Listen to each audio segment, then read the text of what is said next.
முழுக்களை தொலைச்சிட்டோம். அன்னைக்கு இந்த ராமசாமி பேச்சு கேட்டுக்கின்னு கடவுள் மறுபாலனா இருந்துக்கின்னு என் கோயில்ல இருந்த பழச்சூடத்தை நான் பிடிக்கிறான். இப்ப இந்த முன்னோர் தரவுகள்லாம் எனக்கு முட்டாள்தனமா தெரிஞ்சுது. எப்படி நம்மளெல்லாம் அழிக்கிறான் பாரு.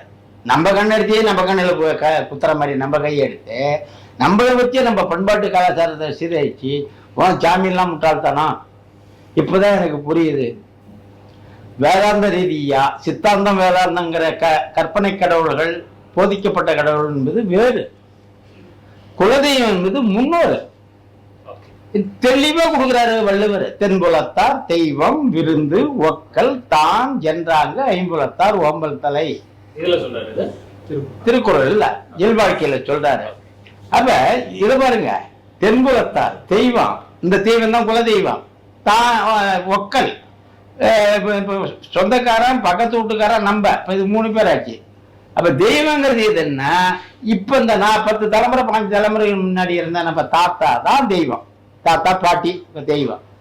அதுக்கு முன்னாடி ஒண்ணு சொல்றாரு, அது என்ன? தென்புலத்தார். அந்த தென்புலத்தாருங்கிற ஒரே ஒரு சொல்லல ஒட்டுமொத்த குமரி கண்ட வரலாற்றை தூக்கி நிறுத்துறாரு. அப்ப நம்ம முன்னோர்களுடைய தோற்றுவாய் குமரி கண்டம். அங்க இருந்த முன்னோர்கள் முழுக்கவே அந்த குமரி கண்ட வெடிப்புல இந்தியன் பிளேட் வடக்கரை வரும்போது இந்த இருக்கிற இந்தியாவில இருந்து மொரீசியஸ் வரைக்கும் மண் இருந்தது.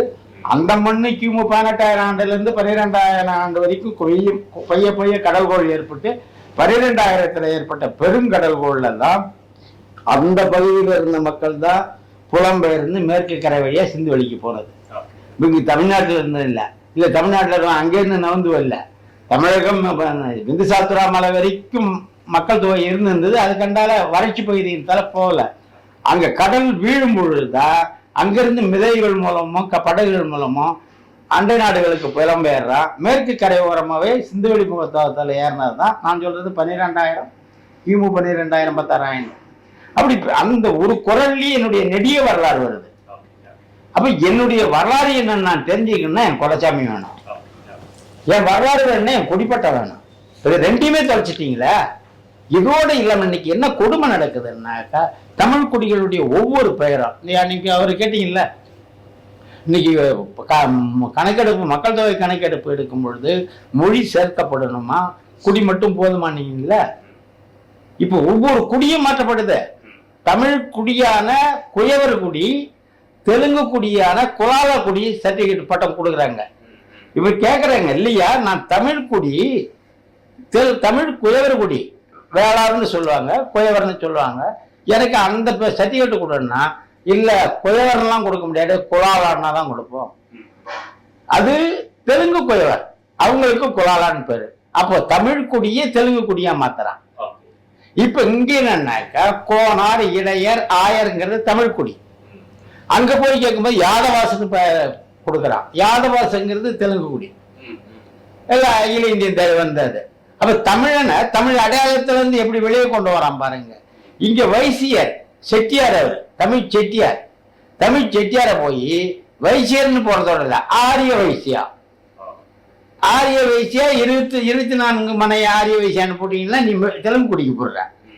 அப்ப ஏன் தமிழ் குடி செட்டியார் குடிய சரி எல்லாம் நீ ஆரிய குடியா மாத்துற? வன்னியருங்கும் போது தமிழ் குடி, நீ சத்திரியா போட்டீங்கன்னா அது அகில இந்திய குடியா போகுது. பறையருங்கும் போது தமிழ் குடி, நீ அவர் ஆதி திராவிடா தலித்து ஹரிஜன் போடும்போது அவன் தமிழ் குடிக்கான வரலாற்று தரவுகளே இல்லாத போகுது. இப்படி ஒவ்வொரு குடியும் என் குடிய இப்ப தமிழ் குடிய கண்ணு முன்னாலேயே நீங்க சான்று கொடுக்கும் பொழுது கொடுக்க மாட்டேங்கிறீங்க. இதை விட இன்னொரு கொடுமை என்னன்னாக்கா இங்க இப்ப இவங்க சொன்ன மாதிரி இவங்க மட்டும் இல்ல, தெலுங்கர்கள்ல பெரும்பான்மை மிக ஒடுக்கப்பட்ட நிலையில அங்க கிடைக்காங்க. இப்ப தோடர் தமிழ்நாட்டில் இருக்கிற குடியை சொல்றேன், தெலுங்கு குடி, உண்டுபிள்ளிக்காரன், சாதிப்பிள்ளை, இது எல்லாமே மிக பறையர் குடியிலும் கீழே நாடோடி குடியா இருக்கிற குடி. இங்க நிறைய குடி இருக்கு. ஆனா காமாட்சி நாயுடு என்ன பண்றாருன்னா, நாங்க தெலுங்கர்கள் இங்க பெரும்பான்மைன்னு காட்டும் பொழுது இந்த குடி எண்ணிக்கை எல்லாம் சேர்த்துக்கிறாரு. ஆனா மந்திரி பதவி கொடுக்கும்போது இவனெல்லாம் வரமாட்டான். அங்க கமலாவுக்கு மட்டும்தான் கிடைக்கும். இப்ப நம்ம பேசுறது இந்த ஒட்டுமொத்த குடியை நம்ம பேசல, எந்த குடியும் நம்ம பேசல. இப்ப ஏன் சௌராஷ்டிரர்கள் மராத்தியர்களுக்கு கோபம் வர மாட்டேங்குதுன்னு பேசும்போது, நம்மளை விட தமிழ் பற்று அதிகம் கொண்டு இருக்காங்க, நம்மளை விட இலக்கியத்தை அதிகமா பேசியிருக்காங்க. நீ எத்தனை தடவை நீ பிறமொழி ஆழமாந்தே இந்த எவனை பேசினாலும் அவங்க நம்மள இருந்து எவனையும் பேசலான்ட்டு போறாங்க. அந்த இந்த மண்ணோட நேசிக்கிறாங்க. நம்மளை விட தமிழ் பற்று கூடுதலா இருக்கு. யாரையும் சொல்றான் நம்ம இல்லை, நம்மதான் தமிழனாச்சு அப்படின்ட்டு போறாங்க. இன்னைக்கு அவ்வளவு பற்று இருக்கு அவங்களுக்கு. உங்களுக்கு மட்டும் என் கோபம் வருது. அப்ப இந்த மண்ணுக்கு கேடு பண்ணி இருக்கிறது நீங்க. அந்த மண்ணை அவன் ஆள்றான், என் மண்ணை மற்றவன் ஆளறான். அதனால்தான் என் மண்ணினுடைய வளத்தின் மீது எதிர்கால இனத்தின் மீதோ பொறுப்பற்ற தன்மையில ஒரு இன எதிரி மாரி இங்க ஆண்டுகிட்டு இருக்கா.